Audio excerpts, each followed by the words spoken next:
Bonjour, j'espère que vous allez bien. On se retrouve pour la vidéo, ma foi, un petit peu rituel, challenge de Lucie, où il faut lire des reliques de notre pal. Bref, c'est parti, on y va.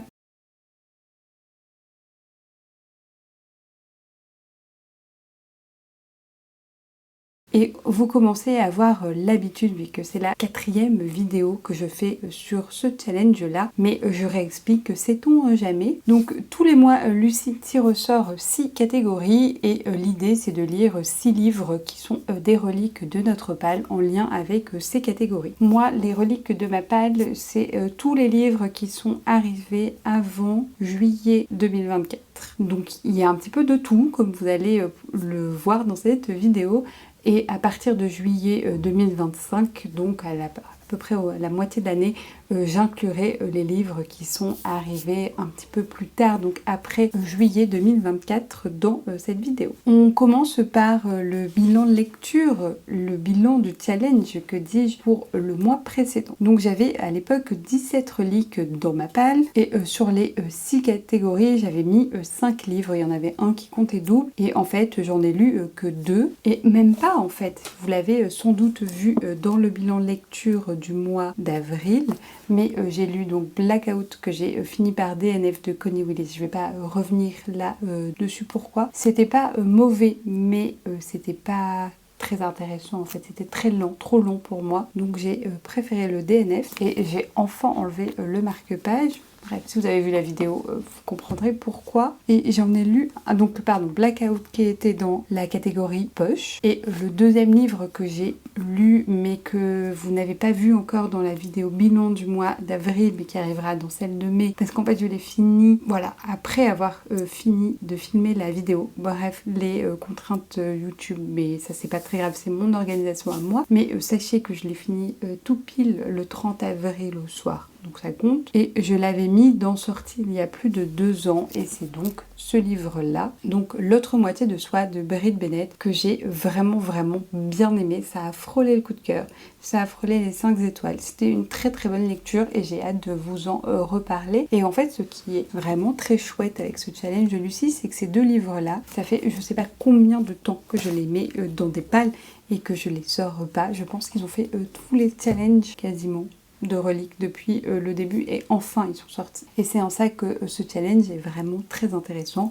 Et donc Lucie, si tu passes par là, encore merci de l'organiser. Donc pour le mois de mai, je pars avec 15 reliques dans ma pal, donc ce qui est plus beaucoup, sachant que dans ces 15 reliques, il y a 2 livres en VO, il va falloir que je sorte à un moment donné. Il y a des livres, un livre que j'ai prévu de sortir en juin en lecture commune, une suite de sagas, enfin j'ai Harry Potter le 5 et le 6, non le 6 et le 7, je sais plus, dans cette pal. Et donc il y en a un que je peux pas sortir avant de sortir l'autre. Bref, les 15 livres ne sont pas tous sortables, et en fait il reste quand même pas mal d'essais. Il faut que je lise ces essais, et donc vous savez, j'essaye de lire un essai par mois, donc voilà, bref, c'est un peu le bordel.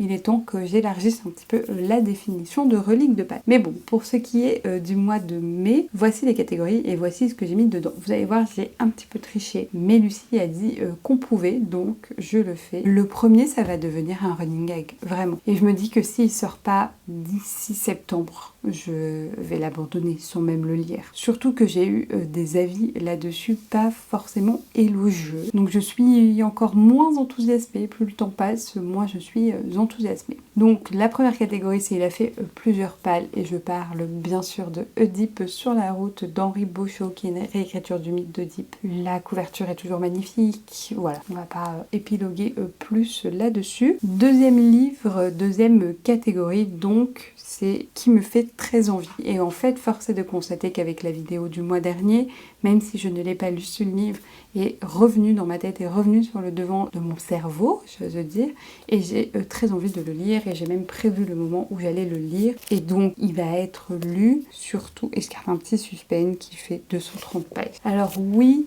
C'est un livre en anglais, mais 230 pages en anglais, ça va se lire quand même assez rapidement. Donc c'est Comment je suis devenue un Nord-Coréen. Et ici, on va suivre le destin de 3 personnes à la frontière entre la Chine et la Corée du Nord, plein d'espoir et en même temps plein, j'imagine, de désillusion avec ce thème de la frontière. Et je sais pas, peut-être que quelqu'un a traversé, je ne sais pas. J'ai très hâte de le lire, vraiment, il me hype de plus en plus. Et donc c'est aussi ça, le principe des pales, c'est de se faire hyper par des livres qu'on a déjà, ce qui évite d'en racheter. Donc bref, celui-là, il sera lu très rapidement. Catégorie numéro 3, quelqu'un l'a choisi pour moi. Et en fait, on l'a choisi pour moi vu qu'on me l'a offert. Et j'ai décidé d'étirer un petit peu la catégorie ainsi parce que j'avais envie de choisir mes propres lectures. Et il s'agit donc de Différents, le genre vu par un primatologue, qui est écrit par France Deval, qui était déjà dans ma pile à lire du challenge relique du mois dernier, que j'ai pas lu vu que j'ai pas lu d'essai. C'est quand même une petite brique, hein. Il fait 470 pages, mais il va être lu, c'est sûr, parce qu'il me hype vraiment beaucoup. Il faut que je lise des essais, que j'ai très envie de le lire en fait. Il va être lu, j'espère. On fera le point, hein, parce que là je dis à chaque fois il va être lu, c'est sûr, mais bon, on verra. Hein. Faut pas trop s'avancer non plus. Et pour les 3 dernières catégories, j'ai choisi le même livre parce que c'est un livre qui traîne dans ma palle depuis longtemps, parce que l'autrice a publié d'autres choses qui me donnent envie et en même temps j'aimerais bien lire le livre que j'ai d'elle dans ma palle avant d'en acheter d'autres. Il a fait plein de palmes aussi et surtout parce que vous savez, je veux lire un livre de SFFF d'une autrice francophone par mois et il rentrerait pile là-dedans. À lui seul, il remplirait 2 de mes challenges mensuels. Donc il faut juste que je me lance. Je vous explique juste après pourquoi j'ai peur de le lire. Donc je l'ai mis dans les 3 catégories suivantes. Et il y a un petit peu de triche. Catégorie 4, couverture vert ou bleu. Bon, il n'est pas vert ni bleu, il est violet. Un petit peu de triche. Un titre, un mot. Donc ça marche bien vu que le titre c'est Tabor. Et un mot imaginaire. J'imagine que Tabor c'est le lieu où va se dérouler l'intrigue et donc c'est un lieu imaginaire et donc un mot imaginaire. Bon, peut-être qu'il ne rentre pas dans bleu et vert, mais il rentre dans les 2 autres catégories. Et aussi, là, il est un petit peu vert, très léger. Je sais pas si ça se voit très bien à la caméra. Et donc, l'autrice, je ne l'ai pas dit, c'est Phoebe Hadjimarkos Clarke, qui est une écrivaine française, je crois. Regardez la beauté des illustrations à l'intérieur. Et donc, de quoi ça parle? Je vous donne juste 2 lignes du résumé qui m'ont marqué. Anticipation queer ou rêverie gothique, ce récit explore la possibilité de l'amour et de l'action dans un monde en ruine. Donc en fait, on a un petit village qui est abandonné où vivent 2 sœurs. Et du jour au lendemain, qu'on considère être des visiteurs un petit peu mystérieux vont venir dans ce village. Et la vie de ces sœurs va être chamboulée. Voilà, j'en sais pas beaucoup plus. Ce qui me freine, c'est ça.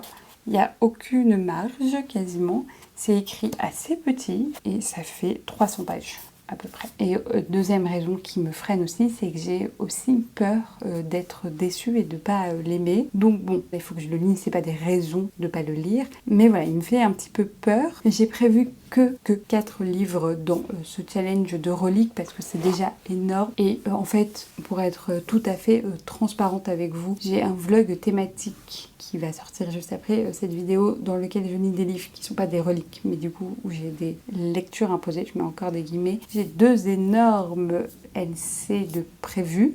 2 LC de prévus dont une énorme. J'aimerais beaucoup lire Malice comme je vous l'avais dit dans ma vidéo sur les 5 sagas que j'aimerais bien débuter, tenir le planning que je m'étais entre guillemets fixé. Et c'est le mois de la fantaisie et en fait il faudrait que je lise aussi de la fantaisie. Je sais pas si je vais y participer ou pas, mais bref, quoi qu'il en soit, j'avais pas envie de charger plus que ça la barre parce que en général je ne lis que 2 des reliques par mois, ce qui est déjà énorme, hein, ce qui fait bien avancer le schmilblick et baisser ma palle. Mais voilà, je voulais être transparente avec vous. N'hésitez pas à me dire en commentaire si vous avez lu un de ces livres-là, lequel vous me conseillez, par lequel d'ailleurs commencer s'il y en a un qui vous intrigue ou qui vous aura plu. Et encore une fois, merci d'avoir regardé cette vidéo jusqu'au bout. Je vous fais des bisous et je vous retrouve la semaine prochaine pour une nouvelle vidéo. En attendant, lisez bien. Au revoir.